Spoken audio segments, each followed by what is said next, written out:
Stephen Paul గారి మరిన్ని videos కొరకు మా ఛానల్ని సబ్స్క్రైబ్ చేసి ప్రక్కనే ఉన్న బెల్ ఐకాన్ని క్లిక్ చేసి లైక్ చేయండి, షేర్ చేయండి.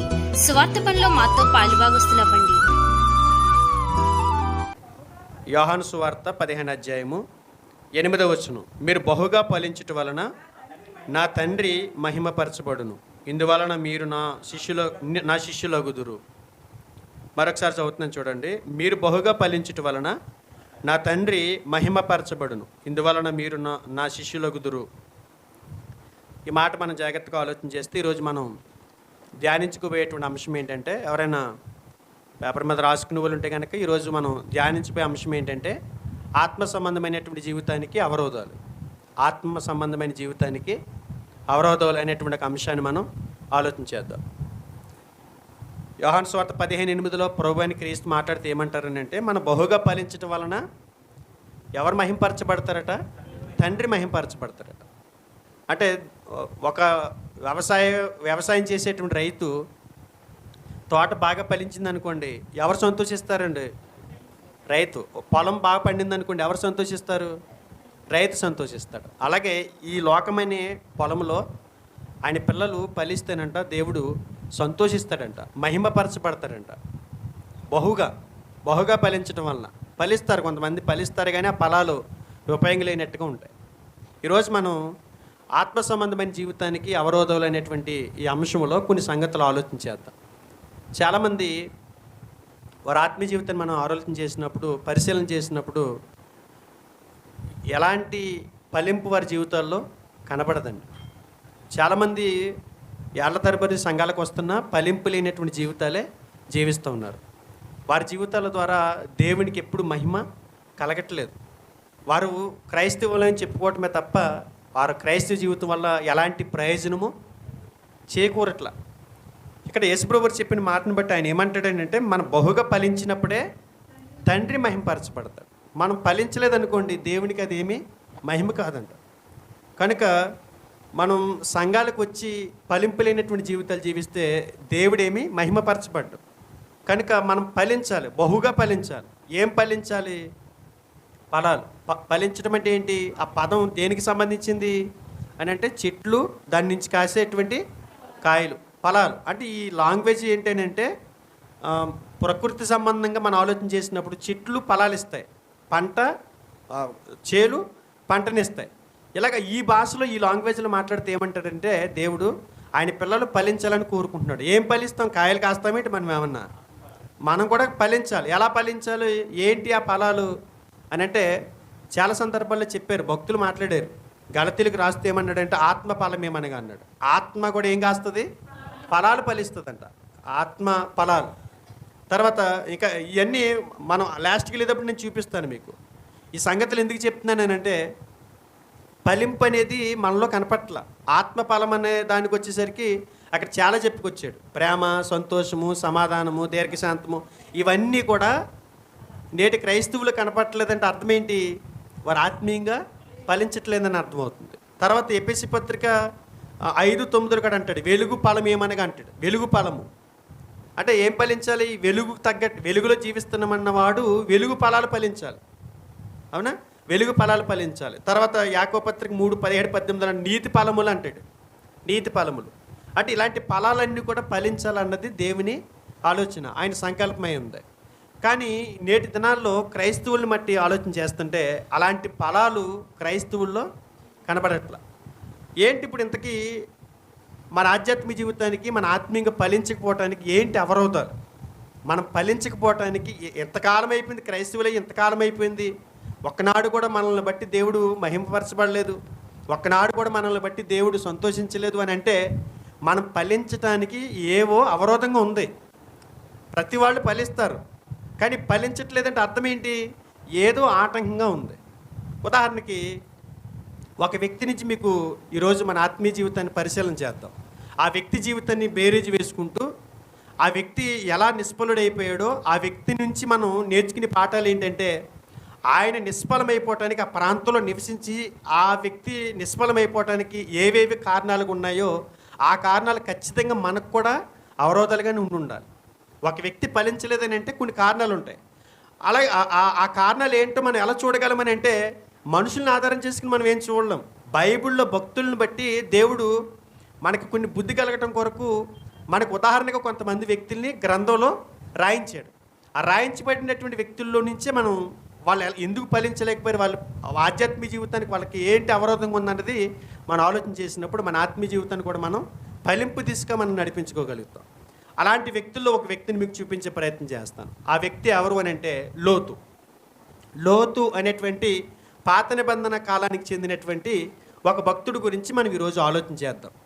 ఆయన మనకి ఆదికాండము 13 నుంచి 19 అధ్యాయాలు. ఈ అధ్యాయంలో ఆయన పేరు మనకి ప్రస్తావన వస్తుంది. అవునండి, ఒకసారి ఆదికాండం తెరిచి పెట్టుకోండి బైబిల్. అందరూ కూడా గ్రంథాన్ని పరిశీలన చేసే ప్రయత్నంలో ఉండాలి.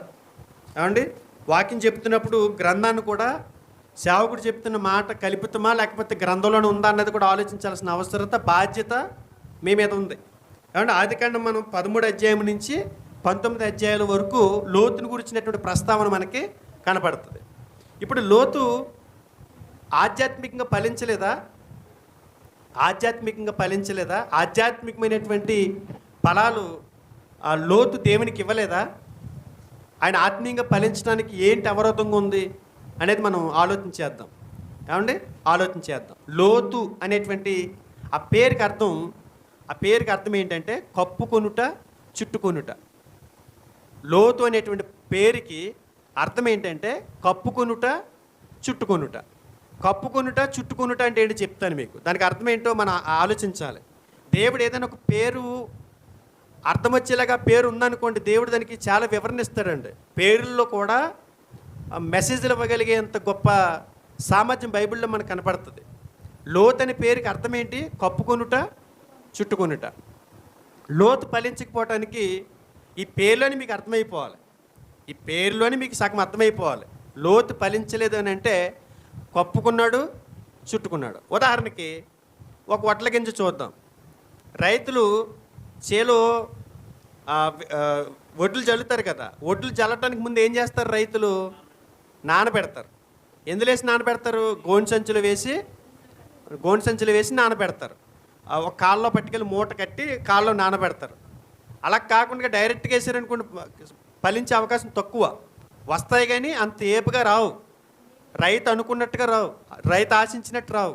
కనుక వాళ్ళు ఏం చేస్తారంటే రైతులు ముందు ఆ గోనె సంచులు వేసి ఆ ధాన్యాన్ని నానబెట్టిన తర్వాత కొద్దిగా మొలకలు వచ్చిన తర్వాత పట్టుకెళ్ళి చేలో జల్లుతారు ఆకుమొడి కింద. ఈ విషయాన్ని ఎందుకు చెప్తున్నాను అని అంటే, మన వడ్ల కింద మనకు తెలియని వాళ్ళు ఎవరు ఉండరు. వడ్ల గింజ ఉంటుంది కదా, మనం ఎక్కువగా స్త్రీలకి బాగా కూడా తెలుసు. మాకు తెలియదండి వడ్ల గింజ అంటే కుదరదు. ఎందుకంటే బియ్యంలో మనకి తగులుతాయి. ఆ వడ్ల గింజని మీరు తీసి పక్కన పెడితే దాని గురించి ఆలోచన చేస్తే ఆ పైన ఒక పొర ఉంటుంది. దాన్ని రైస్ మిల్లో తీసేస్తారు. తీసేసిన దాన్ని ఏమంటారంటే ఊక అంటారు, పొట్టు అంటారు కదా. ఆ పొట్టు లోనేమో గింజ ఉంటుంది, బియ్యపు గింజ ఉంటుంది. ఆ బియ్యపు గింజ చుట్టూ కమ్ముకుని ఏముంటుంది? పొర ఉంటుంది. ఇది డైరెక్ట్గా మనం అలా పడేస్తే దాంట్లో ఉన్న జీవం బయటకు రాదు. ఏం చేయాలి? దాన్ని ఏం చేయాలి? నానబెట్టాలి. ఎందుకు నానబెడతాడు రైతు అంటే పై పొర నానిపోవాలి, ఆ పై పొర కుళ్ళిపోవాలన్నమాట. పై పొర పాడైపోతేనే లోన్న జీవం ఆ కుళ్ళిపోయిన పొరలోంచి బయటకు వస్తుంది కదా. విత్తనం పాడవుతేనే దాంట్లో ఉన్న జీవం బయటకు వస్తుంది. అంటే ఒక పొర దానికి కప్పేసి ఉంది కాబట్టి ఆ పొరని చీల్చుకుని దాంట్లో ఉన్న జీవం బయటకు రావాలి. ఒకటి అదే పొరని ఇందాక చెప్పాం కదా, రైతులు ఎక్కడ నానబెడతారు? దాన్ని గోనె సంచులు వేసి నీటిలో నానబెడతారు. గోనె సంచులు కాకుండా ఒక ప్లాస్టిక్ కవర్లు వేసి మూట కట్టి నీటిలో పెడితే నానతాయా? నాను. మీరు ఎన్ని రోజులున్నా అది అలాగే ఉంటుంది. కారణం ఏంటి? ఆ నీరు ఆ బియ్యపు గింజ మీద ఉన్నటువంటి ఆ పొరని తడపదు. ఎందుకు తడపదు అంటే ప్లాస్టిక్, దాన్ని ఇంకొక రకంగా చెప్పాలంటే కండోమ్ చేశారనమాట. కండోమ్ అంటే దాంట్లో ఉన్నటువంటి ఆ బియ్యపు గింజకి విత్తనానికి తగలకుండా, నీరు తగలకుండా ఒక పొర ఎలాగ అడ్డొస్తుంది. ఆ పొరని చీల్చుకుని రావాల్సినటువంటి శక్తి దానికి కావాలి. దానికి కావాలంటే ముందు పొర నానబెట్టాలి. పొర నానితేనే కానీ జీవం బయటికి రాదు. దాని మీద ఆ రెండింటిని పక్కన పెడితే మళ్ళీ కవర్ తొడిగేసాను కూడా, దానికి కవర్ కప్పేసాను కూడా, ప్లాస్టిక్ కవర్లో నీళ్ళు వెళ్తాయా? వెళ్ళవు. అందుగురించి ఆ విత్తనానికి ఆ కవర్ కప్పేసి ఉంది కాబట్టి ఆ నీళ్ళు వెళ్ళకపోవటం వల్ల ఏమవుతుందని అంటే అందులో ఉన్నటువంటి జీవం విత్తనం బయటికి తన్నుకుని బయటికి రాలేకపోతుంది. అందు గురించి అలా ఉండిపోయి అది ఎప్పుడు ఒంటిగానే మిగిలిపోతుంది. అర్థమైంది అనుకుంటున్నాను మీకు. ఇప్పుడు నేను ఇప్పుడు వరకు చెప్పిన భాష మీకు అర్థమై ఉంటుంది. లోతు సొదొమ గొమొర్రా పట్టణాల్లో 20 సంవత్సరాల కాపురం ఉన్నాడు. లోతు అనే వ్యక్తి 20 సంవత్సరాలు సొదొమ గొమొర్రా పట్టణాల్లో కాపురం ఉన్నాడు. సొదొమ గొమొర్రా పట్టణాల్లో 20 సంవత్సరాల కాపురం ఉన్నటువంటి ఆ లోతు వల్ల అక్కడున్న ప్రజలకి ఎలాంటి ప్రయోజనం చేకూరల. ఎందుకు చేకూరలేదు? లోతు 20 సంవత్సరాలు అక్కడ కాపురం ఉన్నప్పుడు దేవుణ్ణి ఎరిగిన వాడుగా, సత్యదేవుని ఎరిగిన వాడుగా విగ్రహారాధన ప్రాంతానికి వెళ్ళినటువంటి లోతు తన బాధ్యతని ఎంతవరకు నిర్వర్తించాడు అనేది మనల్ని ఆలోచనలో పడేస్తుంది. 20 సంవత్సరాల కాపురం ఉన్నటువంటి లోతు మ్యాక్సిమం సంవత్సరానికి ఒకరి చొప్పున మార్చుకుని ఎంతమందిని మార్చొచ్చు? 20 మందిని మార్చొచ్చు. కొన్ని 2 సంవత్సరాలకు ఒకరిని లెక్క పెట్టుకున్నా 10 మందిని మార్చొచ్చు. సొదొమ గొమొర్రా పట్టణాలు తగలడిపోయేసరికి ఎంతమంది బయటకు వచ్చారు చెప్పండి? ఎంతమంది బయటకు వచ్చారు? ఆయన ఫ్యామిలీ కూడా రాలా. ఆయన ఫ్యామిలీ రాలా. కొడుకున్నాడు లోతుకి కొడుకున్నాడు, భార్య ఉంది. అంటే వచ్చిన కొద్ది మంది కూడా వెనక్కి తిరిగిపోయే పరిస్థితి. అంటే లోతు సొదొమ గొమొర్రా పట్టణాలు 20 సంవత్సరాలు ఉన్నా కానీ ఫలించలా. ఎందుకు ఫలించలేదంటారు? చుట్టుకున్నాడు. ఏం చుట్టుకున్నాడు? ఒక విత్తనాన్ని కవరు చుట్టుకుంటే మనం విత్తనం చల్లేసామండి, కొన్ని కవర్లో పడిపోయినాయండి. కవర్లో పడిపోయిన విత్తనాలు మొలకెత్తుతాయా? మొలకెత్తకుండా ఏం అడ్డుపడింది? Plastic cover అడ్డుపడిపోయింది. అంటే లోతు సొదొమ గొమొర్రా పట్టణాలు 20 సంవత్సరాల కాపురం ఉన్నప్పటికీ అతను ఫలించకపోవడం గల కారణం ఏంటంటే లోతు ఆయనలో ఉన్నటువంటి జీవాన్ని బయటికి రానిచ్చి అనేక మందిని కనాల్సింది పోయి, అనేక మందిని దేవుని కొరకు నిలబెట్టాల్సింది పోయి లోకంతో కప్పుకున్నాడు. లోకం అతన్ని ఏం చేసింది? కప్పేసింది. లోకం అతన్ని చుట్టుకుంది. చూడండి, ఒక పాదు వేసామనుకోండి, మొక్కలు నాటే వాళ్ళకి బాగా తెలుస్తుంది. ఏదైనా ఒక మొక్క మనం వేసామనుకోండి, దానికి పాదు చుట్టేసుకుంది అనుకోండి, బాగా బలంగా చుట్టేసుకుంది అనుకోండి, ఆ మొక్క ఏపుకి ఎదుగుతుందా? ఎదగదు. ఎందుకని? ఈ చుట్టుకున్న ఈ పాదు ఏదైతే ఉందో దాన్ని ఫలించకుండా నొక్కు పెట్టేస్తుంది అనమాట, మరుగుజ్జలాగా అయిపోతాయి. అంటే లోతు అనేటువంటి పేరుకి అర్థం కప్పుకున్నాడు, చుట్టుకున్నాడు. అందు గురించే సొదొమ గొమొర్రా పట్టణాల్లో లోతు ఫలించలేదని మనకు అర్థమవుతుంది. అంటే మన ఆధ్యాత్మిక జీవితానికి ఇది ఒక ఆలోచించదగ్గ విషయం అనుకుంటున్నా. కారణం ఏంటంటే మనం కాలాన్ని బట్టి చూస్తే ఇతరులకు బోధ చేయాల్సిన స్థితిలో ఉన్నాం. ఎన్నో సత్య సంబంధమైన సంగతులు సంఘ బిడ్డలు వింటున్నా ఆధ్యాత్మికంగా ఫలించడం పక్కన పెట్టండి కాసేపు. ఆత్మీయంగా కొంతమందిని దేవుని దగ్గరికి నడిపించడం అనేది కాసేపు పక్కన పెట్టండి. ఆదివారం ప్రార్థనకి మానేసే స్థితిలో ఉన్నారు. ఆదివారం ప్రార్థనకి రాలేని, అంటే ఎవరి కోసమో ఫలించడం పక్కన పెట్టి నీకు నీవుగా కూడా ఫలించలేని స్థితిలో నువ్వు ఉన్నావని అంటే నువ్వు ఎంతవరకు నీ ఆధ్యాత్మిక జీవితాన్ని దేవుని కొరకు ఫలింపకరంగా ఉంచుకోగలుగుతున్నావు? ఆలోచన చేయాలి. 20 సంవత్సరాల కాపురం ఉన్న వ్యక్తి ఎంతమందిని మార్చలా. చెప్పుకుంటాం, నేను 20 సంవత్సరాలు అయిందండి దేవుని నమ్ముకుని. ఏంటి ఉపయోగం? నేను 10 ఏళ్ళు అయిందండి ప్రభుని నమ్ముకుని, ప్రభులోకి వచ్చి నేను బాప్తీసం తీసుకుని 10 ఏళ్ళు అయిపోయింది తెలుసా అంటాడు. నేను సీనియర్ సిటిజన్ అంటాడు. అతని వల్ల ఎవ్వరికి పైసా ఉపకారం లేదు. ఎంతకాలం నుంచి నువ్వు క్రైస్తవుడిగా కొనసాగుతున్నావు అని అంటే ఎంతో కాలంగా నేను క్రైస్తవుడిగా ఉన్నాను అంటాడు. కానీ ఒక్క వ్యక్తిని కూడా దేవుని కొరకు సంపాదించలేని స్థితిలోనే ఉంటాడు. అతని ఆత్మీయ జీవితానికి లోతు అక్కడ సొదొమ గొమొర్రా పట్టణాల్లో ఆ చుట్టుపక్కల ఉన్నటువంటి ఆ సొదొమ గొమొర్రా పట్టణస్థులు కాపాడే స్థితిలో అతను లేకుండా ఉన్నాడు అని అంటే ఏదో అవరోధంగా ఉంది ఆయనకి.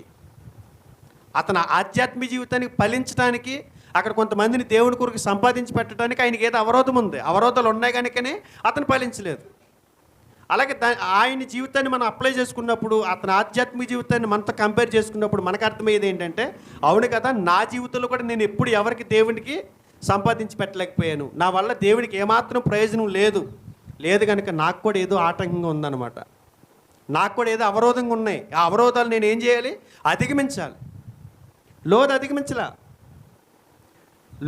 లోతుకి చెప్పేవాళ్ళు ఎవరు లేరు. లోతుకి చెప్పేవాళ్ళు ఉంటే ఆ రోజు ఆత్మీయంగా ఫలించేవాడేమో. ఇప్పుడు ఆయన జీవితాన్ని ఆదర్శంగా తీసుకుని మీరు ఫలించండి అని దేవుడు తన గ్రంథంలో రాయించి పెట్టాడు. ఏం చేశాడు లోతు? అక్కడ కాపురం ఉన్నాడు 20 సంవత్సరాలు. అతని వల్ల ఎవరికి ప్రయోజనం లేదు. ఒకసారి మన ఆత్మవిమర్శ చేసుకుందాం. మన వల్ల ఎవరికైనా ప్రయోజనం ఉందా? దేవుని దగ్గరికి నడిపించగలిగే స్థితి మనం కలిగి ఉన్నామా? ఎంతకాలమైంది మనం క్రైస్తవులుగా మార్చబడి క్రీస్తు సంఘంలోకి చేర్చబడి ఎంతకాలమైంది? మనం ఎందుకు ఫలించలేకపోతున్నాం? ఆలోచించాలి. ఆత్మవిమర్శ చేసుకోవాలి. దేవుడు నువ్వు రక్షించబడిపో చాలు అనల్లా. నువ్వు రక్షించబడిపో చాలు అని అంటే ఒక రకంగా అలాగే నడుతూ, కానీ ఆయన ఏమంటున్నాడు? మీరు సర్వలోకానికి వెళ్ళి సర్వ సృష్టికి సువార్తను ప్రకటించండి. మీరు పొందిన రక్షణే ఇతరులు కూడా అనుభవించాలి. అగ్నిలో నుండి లాగినట్టు కొందరినైనా మీరు రక్షించండి. నరకానికి వెళ్ళిపోతానికి జోగుచున్న వారిని నువ్వు రక్షింపవా, నీకు బాధ్యత లేదా అంటుంది. అంటే మన చుట్టుపక్కల ఎందుకు వాళ్ళని రక్షించుకోలేని స్థితిలో ఉన్నాం మనం అని అంటే మనల్ని కూడా ఏదో చుట్టుకుంది, మనల్ని కూడా ఏదో కప్పుకుంది. ఆ లోతు ఫలించకపోవడానికి కొన్ని కారణాలు పరిశుద్ధ గ్రంథంలో రాయబడ్డాయి. ఆ కారణాలు ఏదైనా మనలో ఒక్కటి ఉన్నా సరే మనం ఫెయిల్ అయిపోయినట్టే, మన ఫలింపు లేనట్టే. ఒకటి, విత్తనం ముందు పొరను తన్నుకు రావాలి. ఆ పొరను తన్నుకొచ్చిన తర్వాత ఫలించాలి కదా. కానీ ఇప్పుడు మనకున్న ఇబ్బంది ఏంటంటే పొర ఏమో శరీరానికి సంకేతంగా ఉంది, గింజేమో ఆత్మకి సంకేతంగా ఉంది. అసలు ఈ పొరను తన్నుకు రావటమే మనకు కష్టమైపోయింది. ఈ శరీరాన్ని జయించటమే మనకి కష్టమైపోయింది. ఆత్మఫలమేనగా శరీర కార్యములు స్పష్టమై ఉన్నాయి, ఆత్మఫలమేమనగా రెండింటిని డివైడ్ చేశాడు గలతీ పత్రిక 5 అధ్యాయములు. ఎందుకు డివైడ్ చేశాడు? ఈ శరీర కార్యాలు ఎప్పుడైతే చంపుకుంటావో, ఈ శరీర కార్యాలు ఎప్పుడైతే నువ్వు బాప్తిసం ద్వారా సమాధి చేస్తావో, అప్పుడు ఆత్మఫలాలు బయటికి తన్నుకొస్తాయి. ఇది లేదు, ఇది ఏదో ట్రై చేస్తున్నాం అనుకునేసరికి లోకంతో కప్పుకోవటం, లోకాన్ని మనం చుట్టుకోవటం. ఎలా ఫలిస్తాం?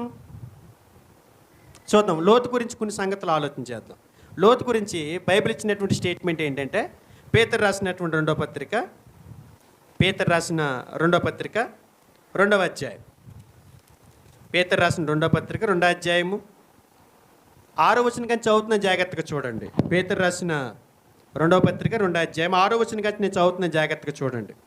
మరియు ఆయన సొదొమ గుమ్మొర్రాలను పట్టణములను భస్మము చేసి ముందుకు భక్తిహీనులకు వారికి వాటిని దృష్టాంతముగా ఉంచుటకై వాటికి నాశనము విధించి, వేటికి నాశనం విధించి? వాటికి నాశనం విధించి భస్మం చేసేసాడంట. దేన్ని? సొదొమ గొమొర్రా పట్టణాలని భస్మం చేసినప్పుడంట వాటికి నాశనం విధించి, వాటిని దృష్టాంతములుగా ఉంచుటకి వాటిని నాశనం విధించి, దుర్మార్గుల కామ వికారయుక్తమైన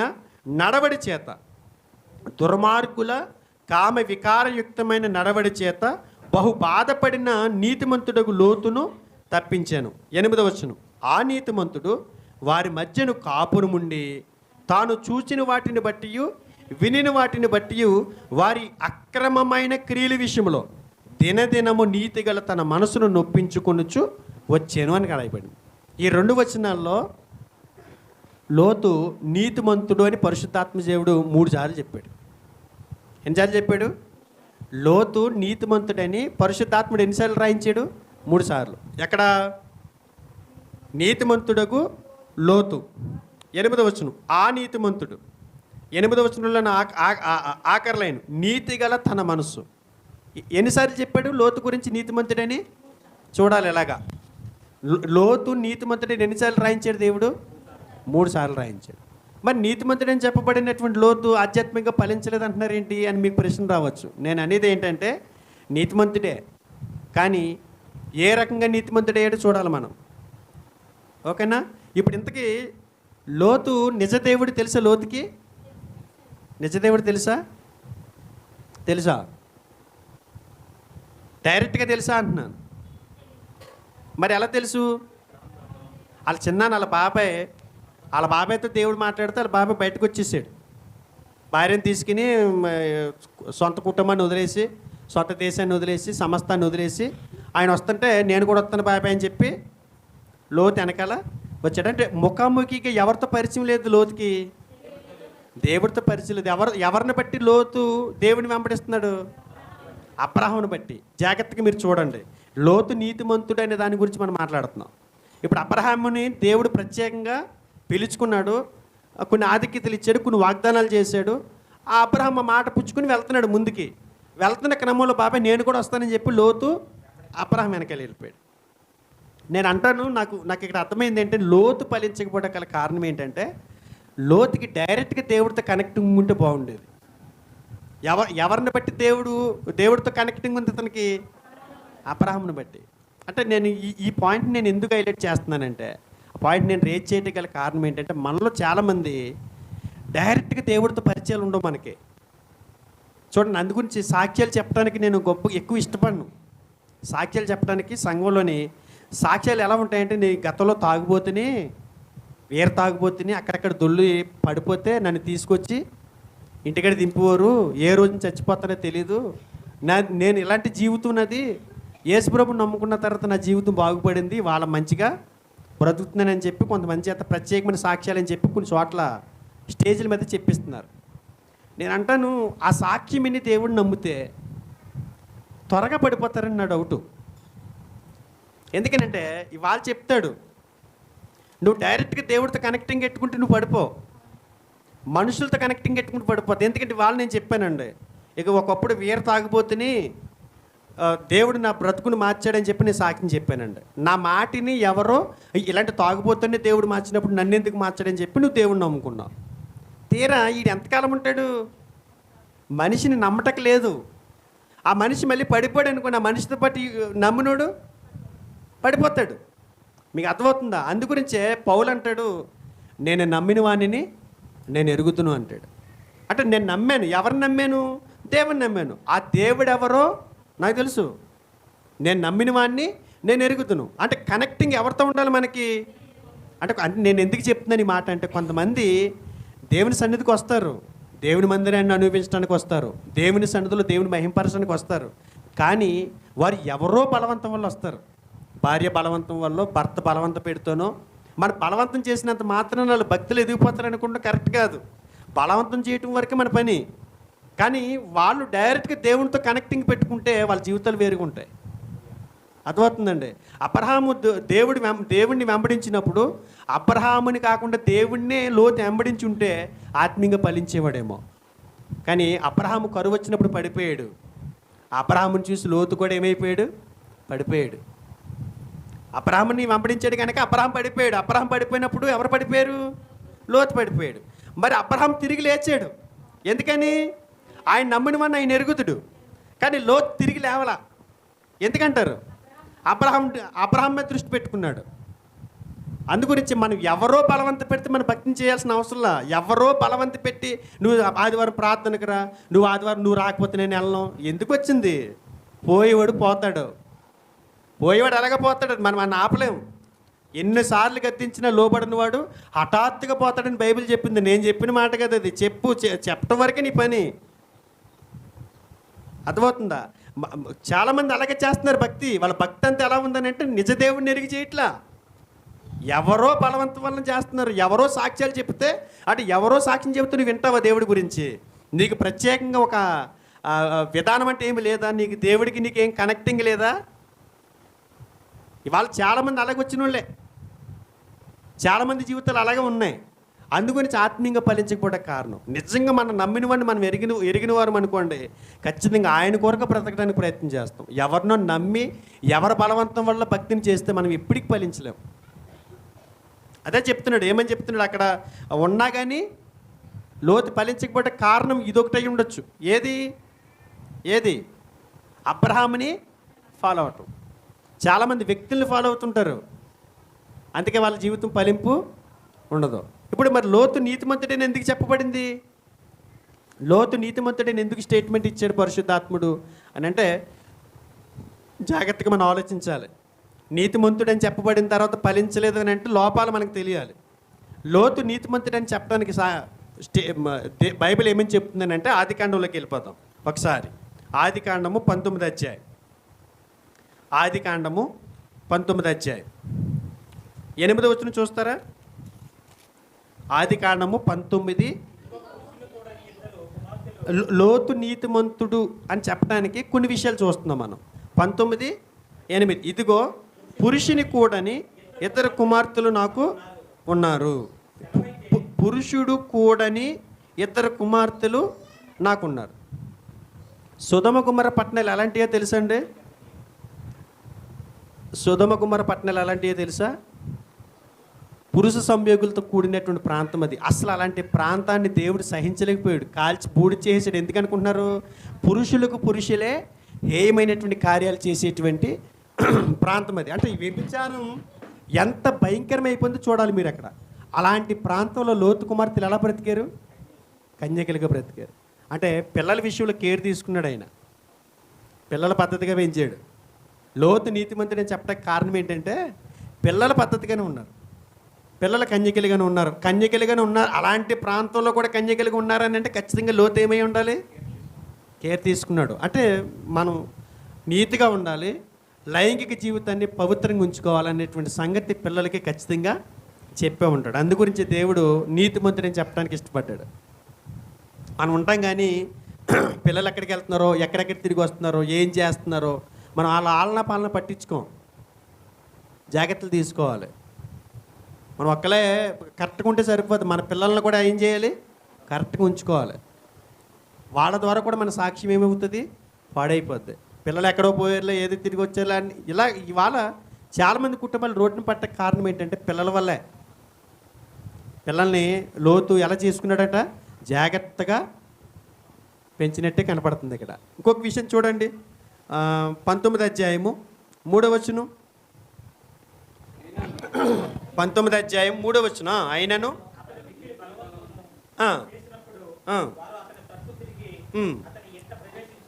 ఎవరండి వీళ్ళు?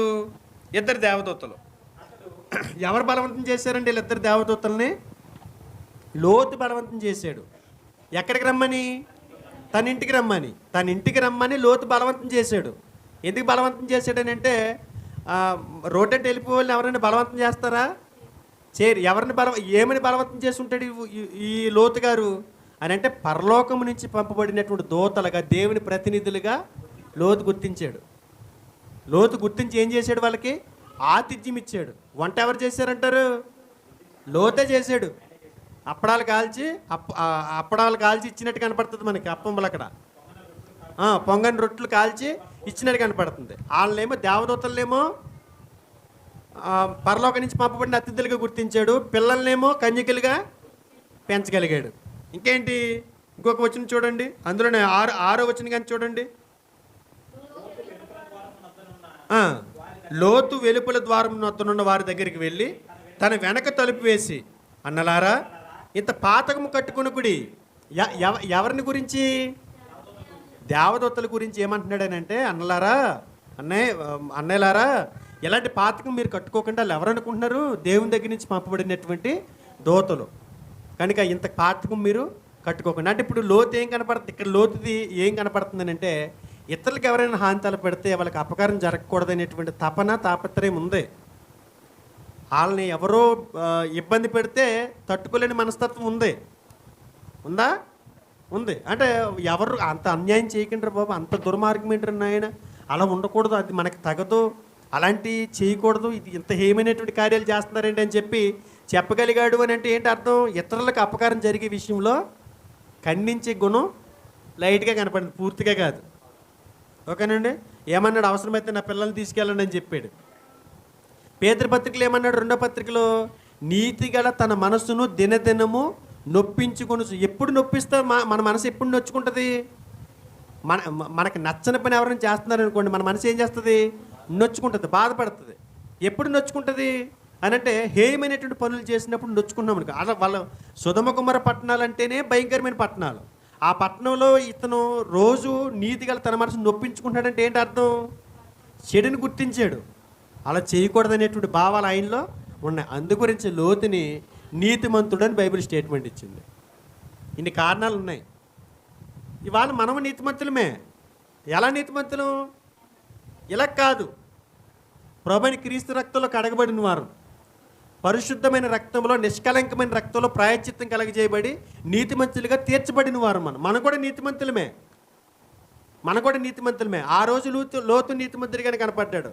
కానీ ఆ రోజు నీతిమంతుడిగా కనపడినటువంటి లోతు ఆధ్యాత్మిక విషయంలో బలహీనుడు. నీతిమంతుడిగా ఉన్నాడు తప్ప ఇరుగు పొరుగు వారి విషయంలో శ్రద్ధ తీసుకోలే. ఇవాళ చాలామంది అలాగే ఆధ్యాత్మికంగా బలహీనంగా ఉంటున్నారు. వీళ్ళ ఫలించరు, ఎదుటి వాళ్ళ విషయంలో వీళ్ళకి కేరు ఉండదు. వీళ్ళే ఫలించరు, ఎదుటి వాళ్ళని ఎలా రక్షిస్తారు?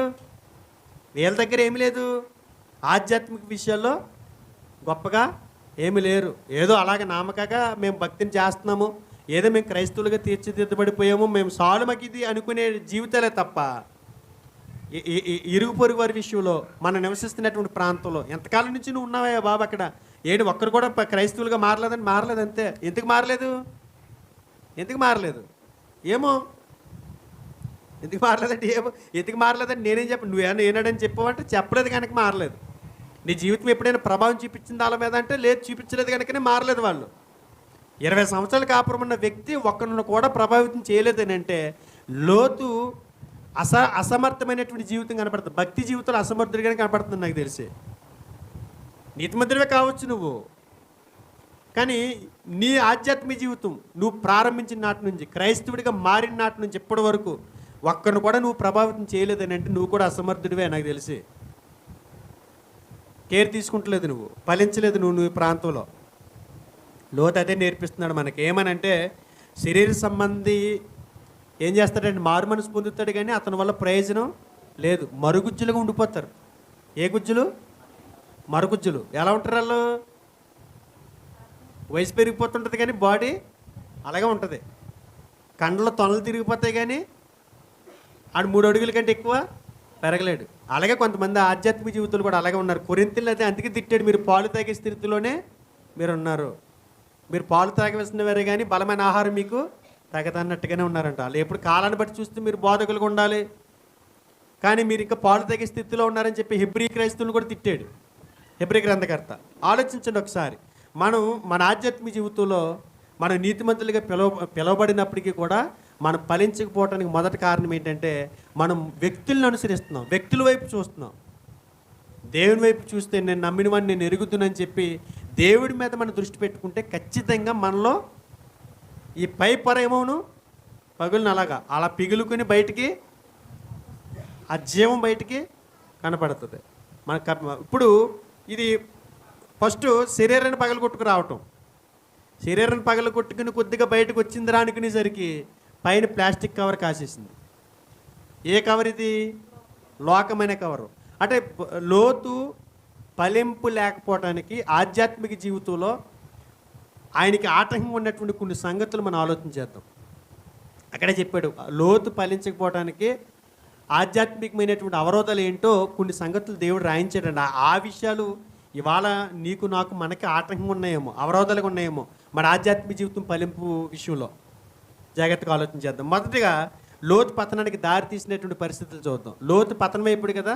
ఎక్కడ పతనమయ్యాడు?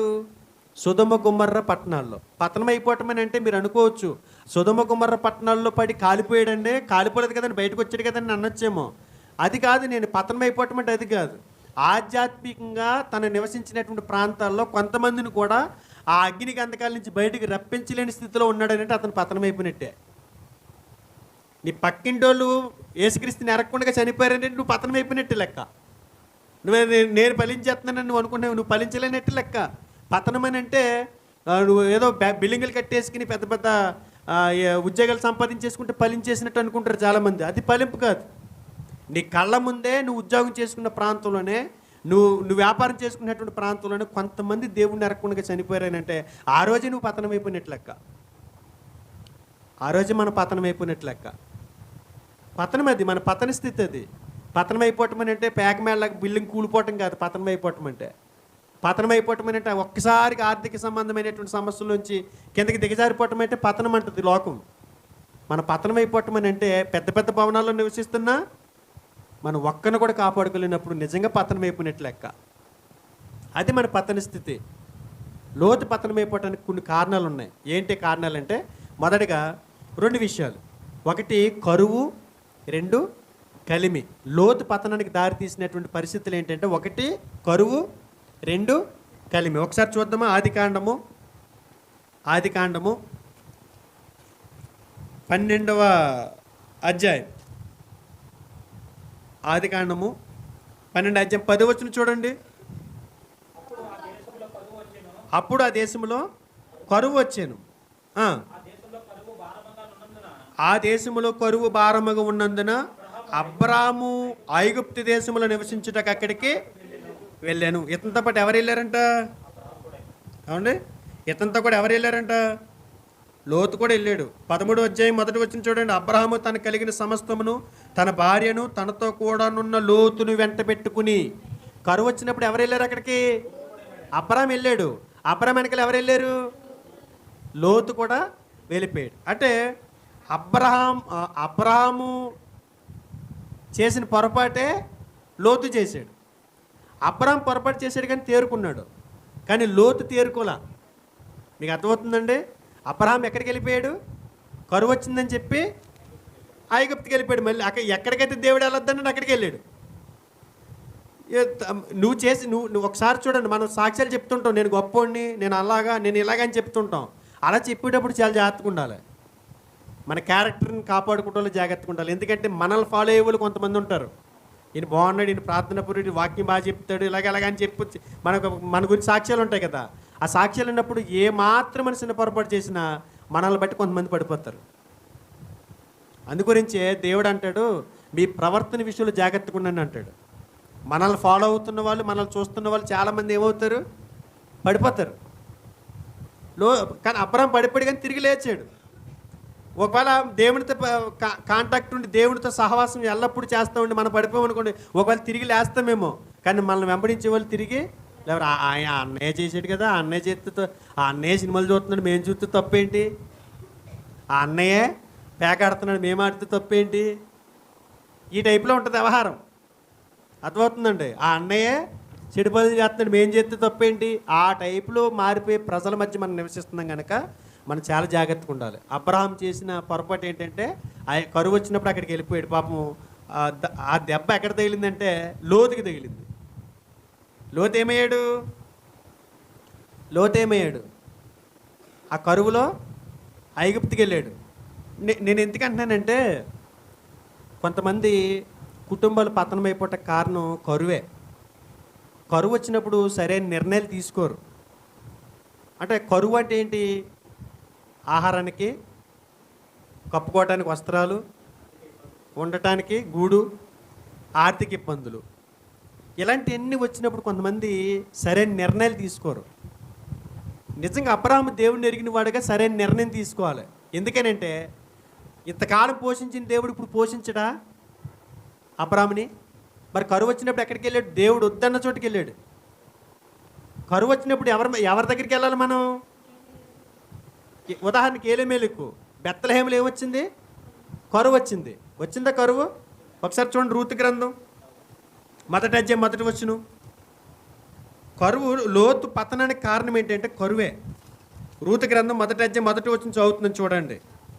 న్యాయాధిపతులు ఏలిన దినములందు దేశంలో కరువు కలగగా యోధా బెత్లెహేము నుండి ఒక మనుష్యుడు తన భార్యను, తన 2 కుమారులను వెంట పెట్టుకుని మోయాబు దేశమున కాపురం ఉండుటకు వెళ్ళాను. తిరిగి వచ్చాడండి?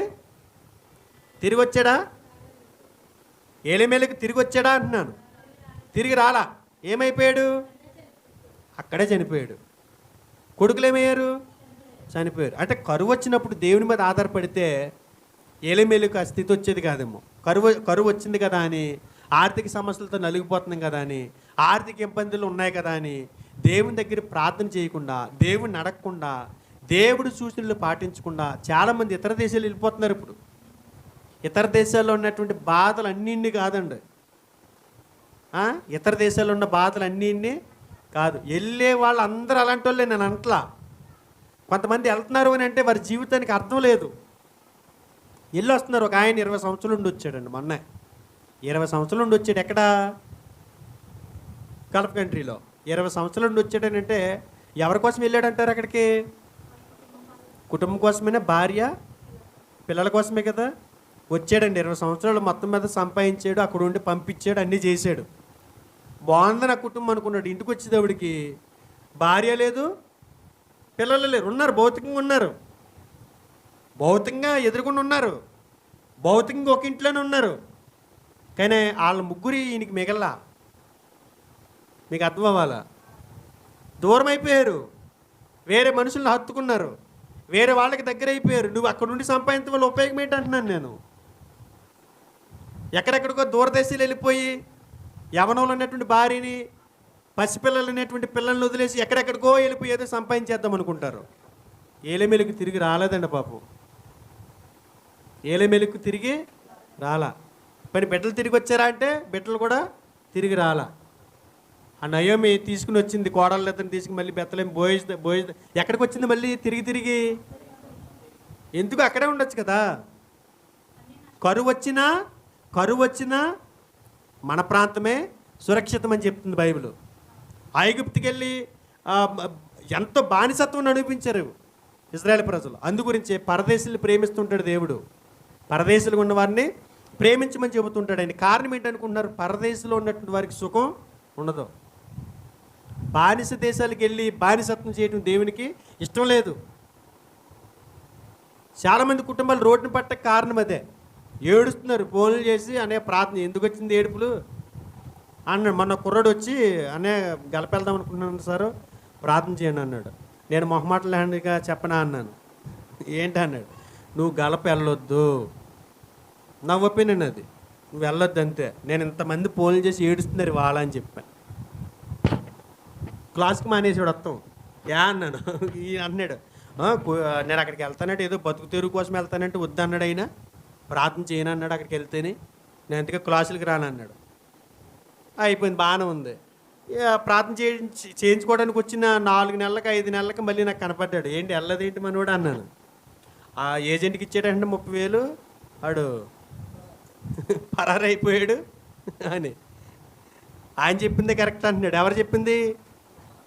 నేను చెప్పిందే కరెక్ట్ అంటే ఇప్పుడు అంటే 30,000 పోగొట్టుకుంటేనే కానీ మానవు నువ్వు.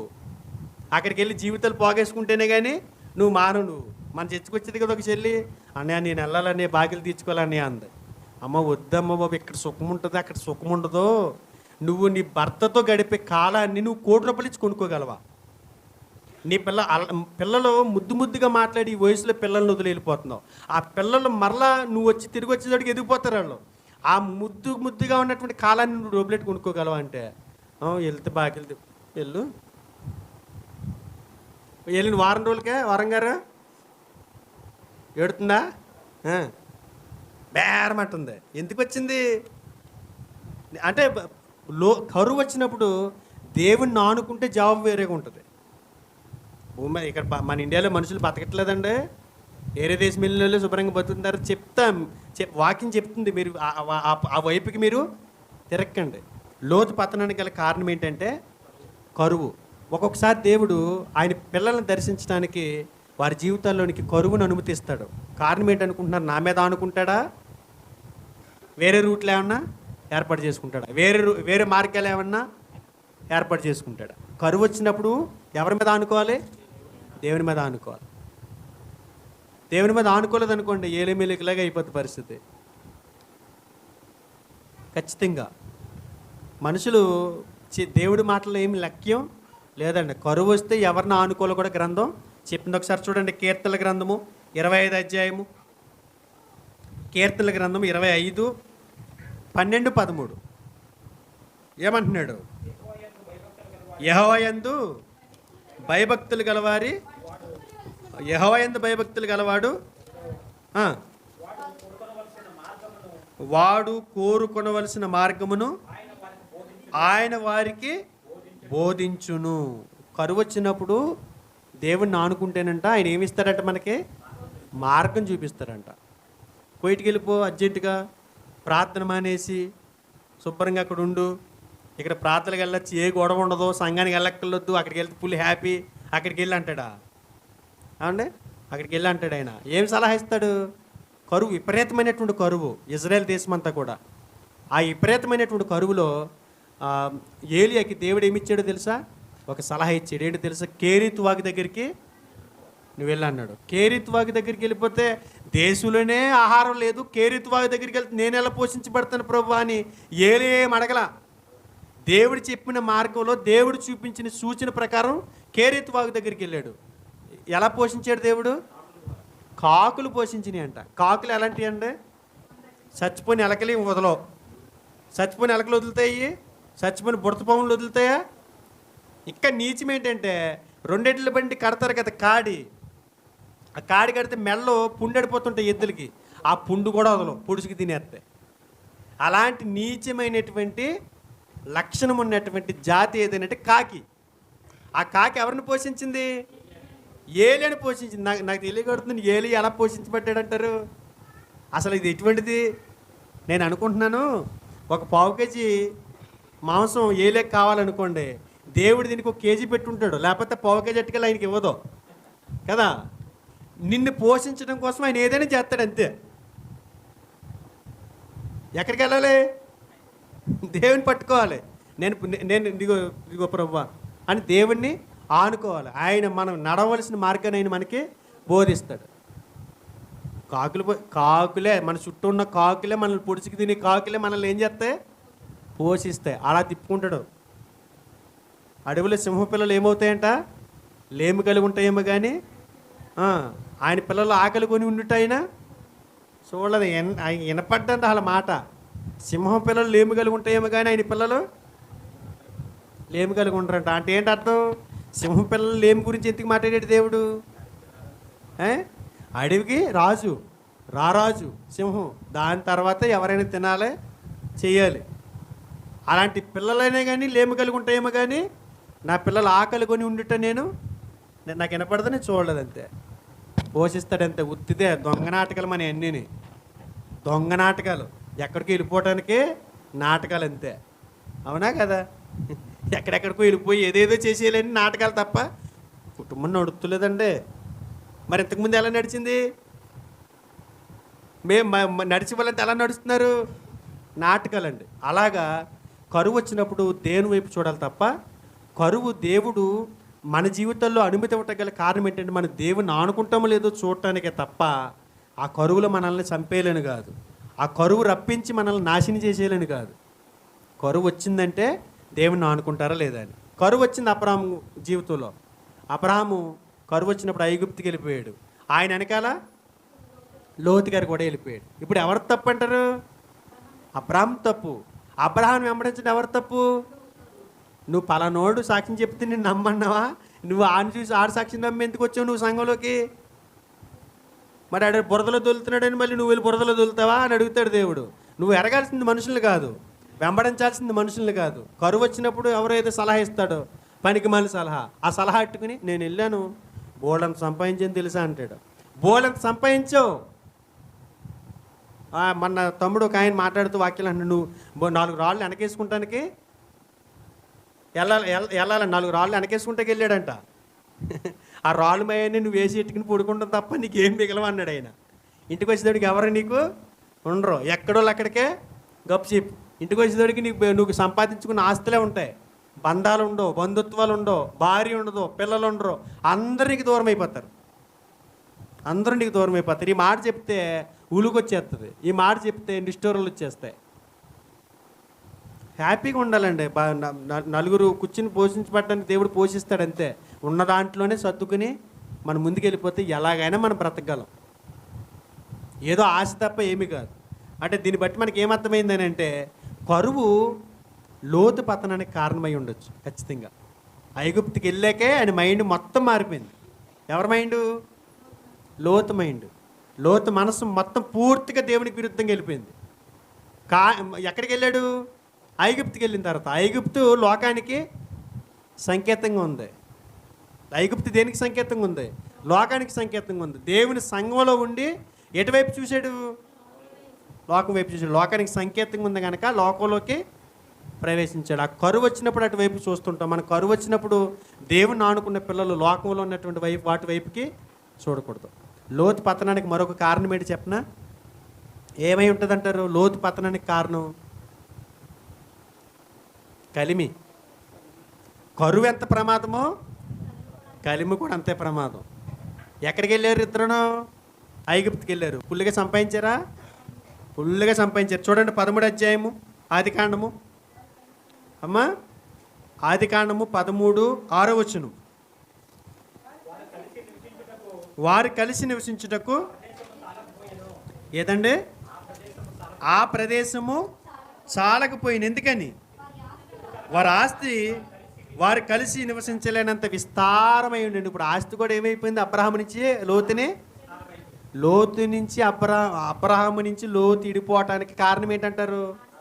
కలిమి, విపరీతమైనటువంటి ఆస్తి. చూడండి, ఆధ్యాత్మిక జీవితంలో కూడా ఒక్కొక్కరు కలిమి వచ్చిందనుకోండి, ఎవరిని మర్చిపోతారు? ఆత్మీయులకి దూరం అయిపోతుంటారు. మనకు కనపడరు. ఇంకా కరువులో ఉన్నప్పుడు ఉన్న ఆప్యాయతలు, ప్రేమలు, పలకరింపులు, డబ్బు వచ్చేసిన తర్వాత ఉండవు. ఎలా ఉన్నావు మాస్టర్ గారు, ఎలా ఉన్నారని డబ్బు సంపాదించేందుకు ఏం కనపడదు. అన్న ఎలా ఉన్నావు, ఏం ఉండవు. ఇక ఎందుకని? వారి ఆస్తి వారికి కలిసి నివసించలేనంత విస్తారమే. ఆస్తులు ఎప్పుడైతే పెరుగుతాయో బంధాలు ఇడిపోతాయని చెప్తుంది బైబిల్. అవునా? ఇవాళ స్నేహితులు ఇడిపోవటానికి కారణం ఏంటి? ఇవాళ భార్య భర్తలు ఇడిపోవటానికి కారణం ఏంటి? ఇవాళ తల్లిదండ్రులు పిల్లలు ఇడిపోవటానికి కారణం ఏంటి? ఆస్తులే. ఈ ఆస్తులే ఈ బంధాలని విడగొడతాయి. ఈ విస్తారమైనటువంటి కలిమి విస్తారంగా సంపాదించేసుకున్నాడు ఐగుప్తుకి వెళ్ళి. దేనికి ఉపయోగం?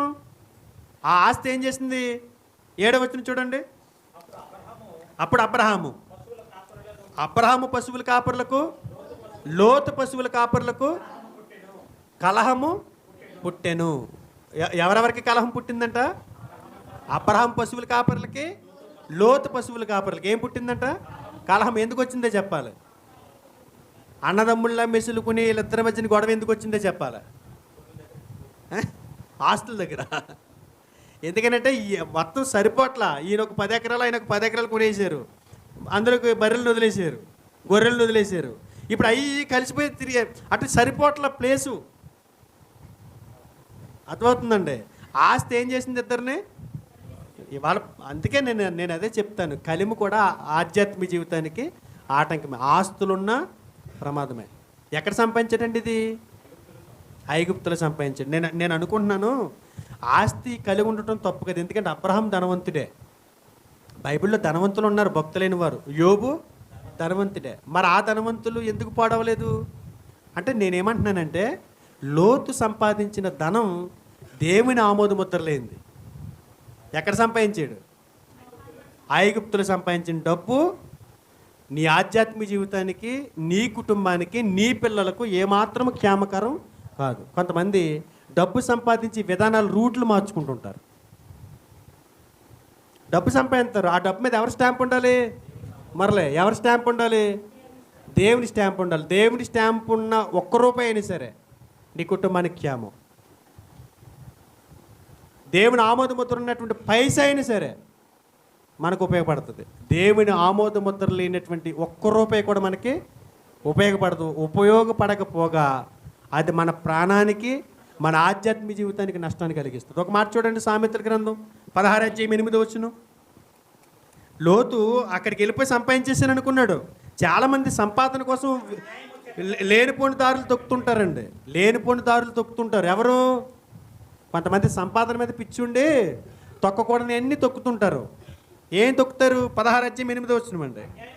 అన్యాయము చేత కలిగిన గొప్ప వచ్చుబడి కంటే నీతితో కూడిన కొంచెమే శ్రేష్టం. క్రైస్తవ సహోదరి సహోదరులకు నేను చేసే విన్నపం ఏంటంటే, ప్రభుత్వ ఉద్యోగాల్లో ఉన్నటువంటి క్రైస్తవులకి, వ్యాపారాలు చేసుకుంటున్నటువంటి క్రైస్తవులకి, చేతి పనులు చేసుకుంటున్నటువంటి క్రైస్తవులకి నేను ఇచ్చే ఒక్క సూచన ఏంటంటే, అన్యాయంగా వచ్చే ₹1 కూడా మనకు నిలబడదంట. కొద్దిగా చాలంట, గంజన్నంతనే చాలంట, తృప్తిగా ఉంటుందంట మన జీవితం. అక్రమంగా సంపాదించి, అన్యాయంగా సంపాదించి ₹1 కూడా మనకి మేలు కాదంట. అందులో 13వ అధ్యాయం చూడండి, 11 మనం ఉన్న ప్రాంతాల్లో మనం ఏం చేయాలో తెలుసండి. మనం కలిమి సంపాదించుకోవటం గొప్ప కాదు. ఏమండి? మోసము చేత సంపాదించిన ధనము క్షీణించిపోవును, కష్టము చేసి కూర్చుకునేవాడు తన ఆస్తిని వృద్ధి చేసుకును. ఏ రూట్లు ఎంపిక చేసుకుంటారండి కొంతమంది?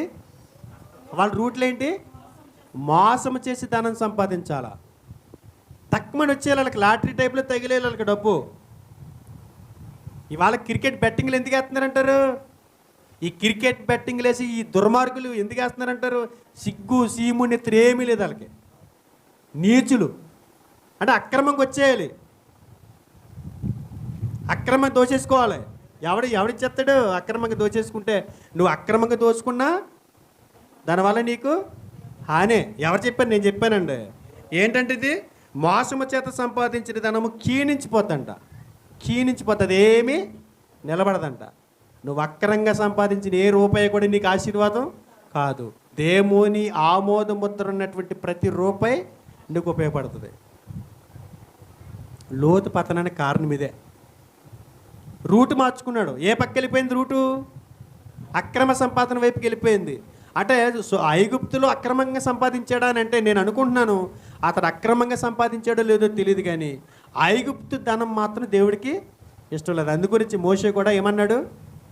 ఐగుప్తు ధనము కంటే క్రీస్తు విషయమైన నింద గొప్ప భాగ్యమని ఎంచుకున్నాడు. ఈ లోకంలో ఈ ధనం కోసం చూస్తాడు. దేవుడు మనకిచ్చిన ఆస్తిపాస్తులు ఉన్నాయి చూసారా? దేవుడు మనకిచ్చినటువంటి కలిముందు చూసారా? ఈ లోకంలో డబ్బు తట్లని మనం కొనుక్కెళ్ళాం. అంత అద్భుతమైనటువంటి ధన సంపాదన మనకి దేవుడు ఇచ్చాడు. అంత అద్భుతమైనటువంటి ఆస్తిపాస్తులు దేవుడు మనకి ఇచ్చాడు. కానీ ఎక్కడికి తిరిగాడు లోతు? ఏ వైపు తిరిగాడు? ఐగుప్తుకి వెళ్ళాడు. ఐగుప్తులు ఏం చేద్దాం అనుకున్నాడు? ఐగుప్తులు ఏం చేద్దాం? ఒక ఆయన వచ్చేవాడు. పాపం చనిపోయిన వాళ్ళ గురించి మాట్లాడకూడదు, కానీ తప్పక మాట్లాడాల్సి వస్తుంది. చనిపోయిన వాళ్ళ గురించి మాట్లాడకూడదు. నా దగ్గరికి వస్తూ ఉండేవాడు. పాస్టర్ గారు ఇవాళ కడుపు నిండుగా తిన్నానండి బాబు, బియ్యం బస్తా వేయించాను, అయ్యించాను అన్నాడు. ఏంటన్నా? ఇంతకెత్తను లారీ డ్రైవరు ఈ రైస్ బస్తాలు ఉంటాయి కదా, ధాన్యం బస్తాలు, ఆ జారేస్తున్నప్పుడు మొత్తం మీద ఏం జరిగిందో తెలియదు 11 బస్తాలు లారీలు వదిలేశారు. ఆ 11 బస్తాలు అమ్మిన డబ్బుతోటి మేము హ్యాపీ అన్నాడు. పేకాడతో ఆడొచ్చినప్పుడు డబ్బు అది సంపాదన, అది కరెక్టేనండి. అది ఇవాళ 10,000 వచ్చింది దేవుడి దయ వల్ల, ప్రార్థన చేసుకుని పేకాటకి వెళ్తారా అంటే? పేకాట ఆడికిని వచ్చిన డబ్బు దేవుడు కానుకలు వేస్తారా? ఎంత దారుణం అండి అది. ప్రార్థన చేసుకుని ఇవాళ ఇండియా కొట్టేయాలి. ఖచ్చితంగా ఇండియా ఓడిపోద్ది నీకోసమైనా. నీకోసమైనా ఓడిపోద్ది. ఎందుకంటే ఆ డబ్బు నీ దగ్గర ఉంటే నీకు శాపం అయిపోద్దని దేవుడు ప్రేమించి నిన్ను ఓడగొట్టేస్తున్నాడు. ఆయన నీకు సిగ్గులేదు నీకు బతుకి.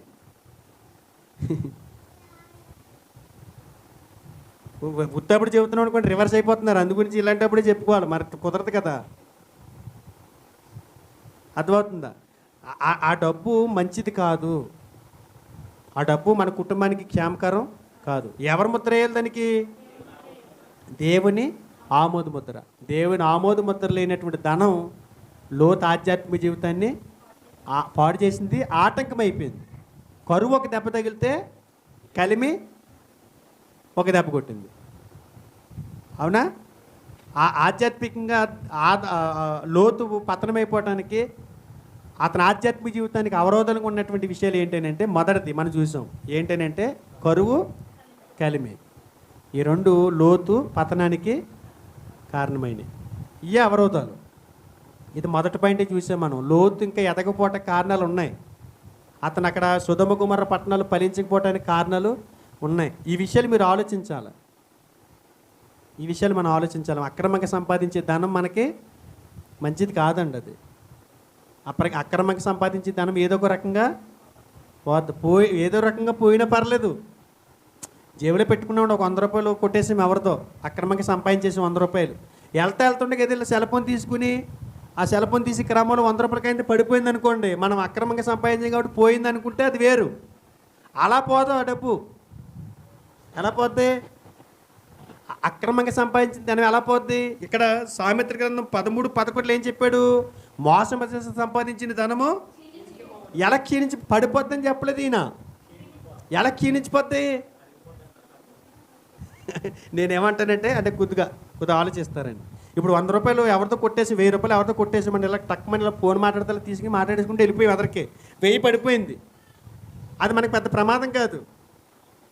ఏ డెంగీ జ్వరం వచ్చి ఆ 1000 పడిపోయినాయి అనుకోండి, అది ఎలా ఉంటుంది? ఓ పక్కన బాధపడాలి, ఓ పక్కన మోకాళ్ళ నొప్పులు, ప్రాణ సంకటం, బతుకుతామో లేదో భయం, ఆందోళన. బాబోయ్ నీ 1000కి నీకు నమస్కారం బాబా. ఎలా పోతాయి బయటికి?